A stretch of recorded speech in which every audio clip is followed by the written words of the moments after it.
Hello everyone. काफ़ी लंबे समय के बाद मैं आप लोग के सामने एक नया वीडियो लेकर आई हूँ। इस वीडियो में मैं क्लास सेकेंड के हिंदी बुक है मेधा बुक है, ठीक है, जिसमें हिंदी की कहानियाँ कविताएं हैं। उसमें से पाठ 2 है बीरबल की सूझबूझ, ठीक है। इस कहानी को मैं आप लोग के सामने रीड करूँगी और इसके अर्थ को समझाने का प्रयास करूँगी। साथ ही साथ इस कहानी को रीड करके हमें क्या शिक्षा मिलती है, क्या सीख मिलती है, ये भी बताने का प्रयास करती हूँ, ठीक है। वैसे तो अकबर बीरबल की कहानियाँ हम लोगों ने बहुत सारी सुनी है। बीरबल की बुद्धिमानी, उसकी चतुराई, उसके बुद्धिमत्ता के बारे में हम लोग बखूबी जानते हैं। तो चलिए इस कहानी को पढ़कर देखते हैं कि हमें कौन सी नई सीख मिलती है इस कहानी को पढ़ के, ठीक है। तो समय बर्बाद ना करते हुए हम लोग सीधे पाठ की तरफ चलते हैं। एक समय की बात है, अकबर का दरबार लगा था। उनके वजीर बीरबल थे। बीरबल अपनी चतुराई के लिए पूरे राज्य में प्रसिद्ध थे।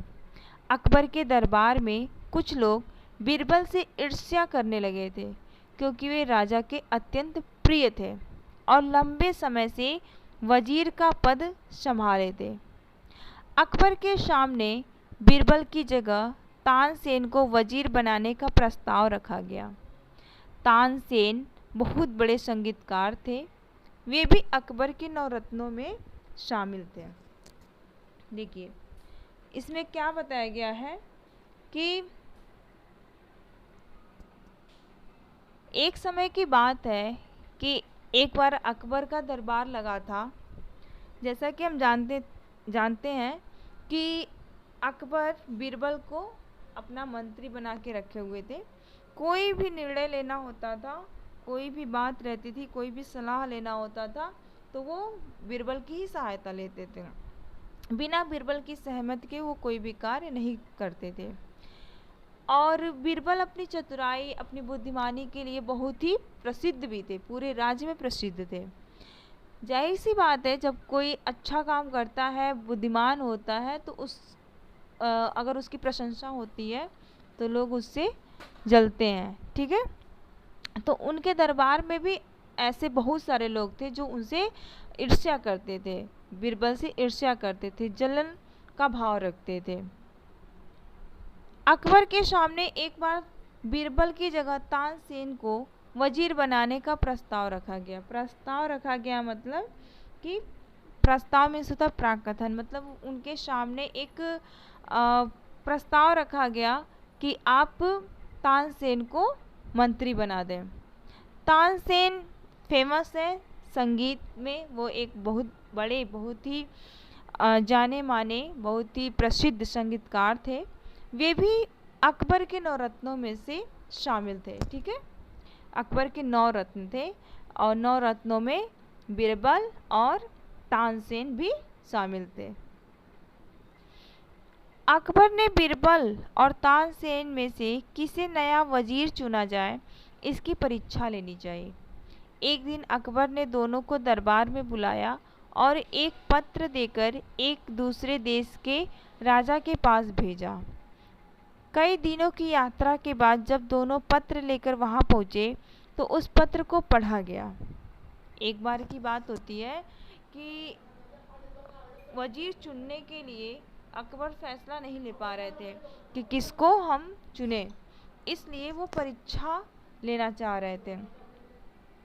और परीक्षा लेने के लिए उन्होंने क्या किया, उन्होंने दोनों लोगों को एक पत्र देकर एक दूसरे देश में भेजा।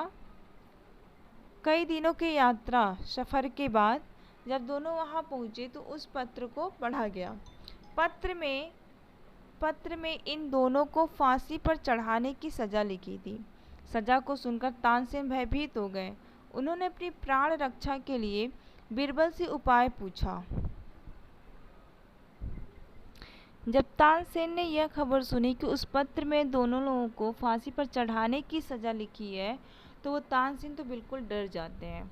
और उस सजा से बचने के लिए बीरबल से उपाय पूछते हैं और चुपके से कहा, मित्र मित्र मुझे बचा लो, मुझे वजीर नहीं बनना। बीरबल अत्यंत चतुर थे, बहुत ही चतुर थे, बहुत होशियार थे। उन्हें तुरंत उपाय सूझ गया।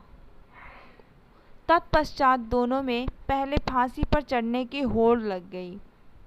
इसे देखकर सैनिक चिंतित हो गए और अपने राजा के पास गए। क्या हुआ? जब तानसेन बोलने लगे कि मुझे फांसी पे नहीं चढ़ना है, मुझे बचा लो, तो तुरंत बीरबल के दिमाग में एक उपाय आता है, आइडिया आता है, और तुरंत वो उपाय जैसे ही उपाय आता है उनके दिमाग में, वैसे ही वो क्या करते हैं, दोनों लोग फांसी पर चढ़ने के लिए होड़ लगाने लगते हैं। मतलब क्या, वो कहते हैं कि मैं पहले फांसी पे चढ़ूँगा, और वो कहते हैं कि मैं पहले फांसी पे चढ़ूँगा। जब इस तरह का दोनों लोग आपस में बोलने लगे, तो इसे देखकर के वहाँ के सैनिक बहुत ही चिंतित हो गए और अपने राजा के पास गए। सैनिकों की बात सुनकर वह राजा भी आश्चर्य में पड़ गया कि लोग फांसी की सजा सुनकर डरते हैं, किंतु इनमें पहले फांसी पर चढ़ने की होड़ लगी है। राजा ने इनका कारण पूछा तो बीरबल ने कहा, आप बहुत उदार और नेक इंसान हैं। उदार और नेक इंसान मतलब क्या होता है? उदार मीन्स होता है दयालु, और नेक मीन्स अच्छा व्यक्ति। ठीक है, नेक इंसान मीन्स होता है आदमी। अकबर आपको जीतना चाहता है। अकबर के गुरु ने बताया है कि आप जैसे नेक इंसान को हराया नहीं जा सकता। यदि निर्दोष को सजा दे देंगे तो आपके पुण्य कर्म में कमी आ जाएगी और फिर आपको आसानी से जीता जा सकता है। देखिए कितना अच्छा उपाय उसने सोचा बीरबल अपनी जान बचाने के लिए। अगर उनके मन में इस तरह के विचार नहीं आते, इस तरह की बातें, इस तरह की आइडिया नहीं आती, तो शायद वो बच नहीं पाते।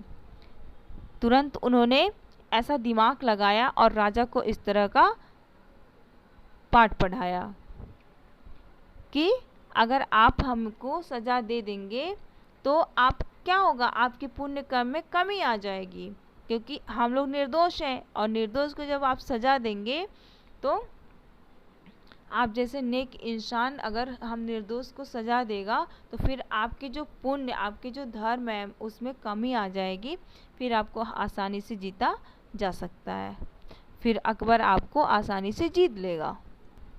बीरबल की बात सुनकर उस राजा ने कहा कि हम निर्दोष को फांसी नहीं देंगे। बीरबल और तानसेन को छोड़ दिया गया। दोनों अकबर के दरबार में सकुशल लौट आए। बीरबल की चतुराई से अकबर प्रसन्न हो गए और बीरबल वजीर के पद पर बने रहे।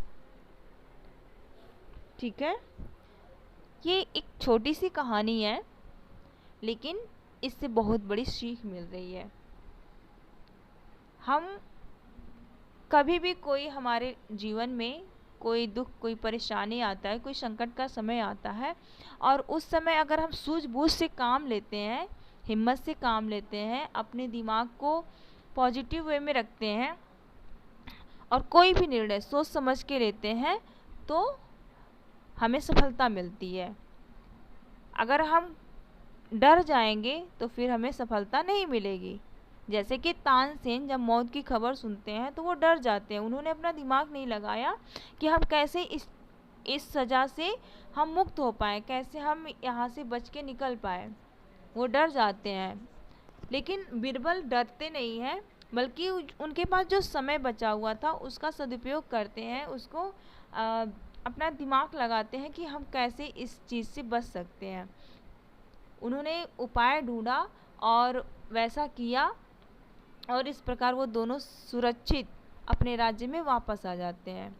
उनकी सूझबूझ की वजह से, उनकी चतुराई की वजह से, उनकी बुद्धिमानी की वजह से वो फिर मंत्री के पद पर बने रहे, फिर उनका पद कोई दूसरा नहीं ले पाया।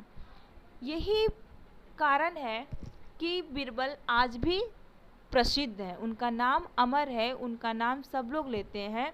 किस लिए? कि बीरबल जैसा बुद्धिमान व्यक्ति कोई नहीं बना। वो बहुत ही बड़ा बुद्धिमान व्यक्ति थे, बहुत ही चतुर थे, बहुत ही होशियार थे और कोई भी निर्णय सोच समझ करके और सही फैसला लेने वाले थे।